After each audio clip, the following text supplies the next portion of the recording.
Imagine waking up one morning and discovering your nation no longer exists. That's exactly what happened to Israel. An entire kingdom vanished from history. But here's the shocking part. It wasn't because God abandoned his people. It was because his people abandoned him. Yet in the middle of this collapse, one king did something almost nobody else had done. He trusted God, and his prayer changed history.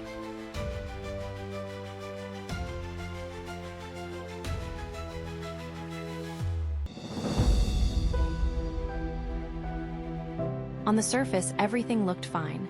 Cities were functioning. Kings ruled from palaces. People went about daily life. But underneath, a deadly disease was spreading. Pride, idolatry, compromise. Success convinced King Amaziah that he was stronger than he really was. And pride always asks the same question: why should I listen to correction? What began as pride in one king would eventually destroy an entire nation.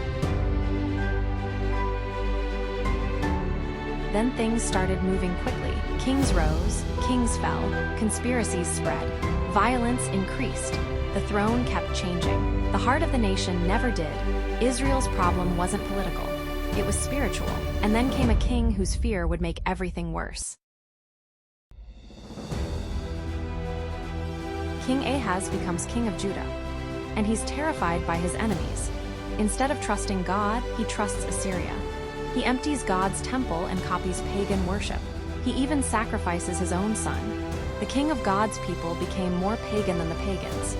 Fear makes people do crazy things. Unbelief drove Ahaz's decisions, and every compromise started with one simple thought: God can't handle this problem.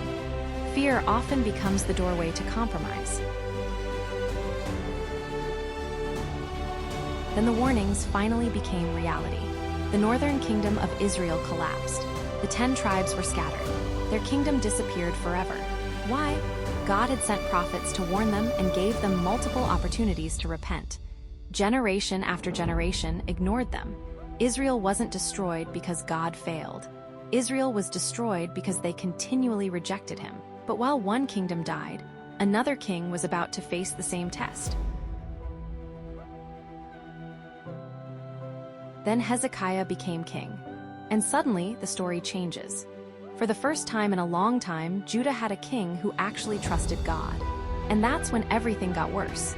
The Assyrian army, who had just taken Israel into captivity, challenged the nation of Judah by capturing some of their fortified towns and camping in front of Jerusalem. They didn't just challenge Judah, they challenged God himself. But Hezekiah responded differently than the kings of Israel.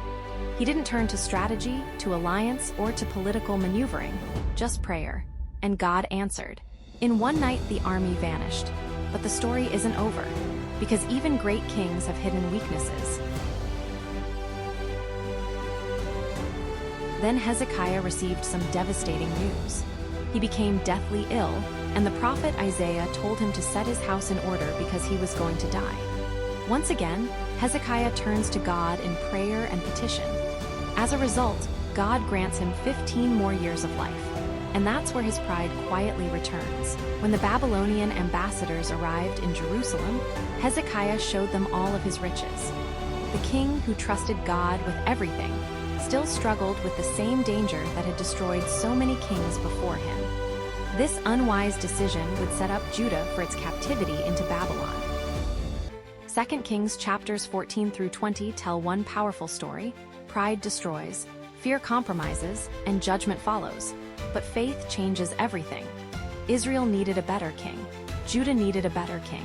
Even Hezekiah needed a better king. This story ultimately points beyond Hezekiah to Jesus, the king who never compromises and never fails.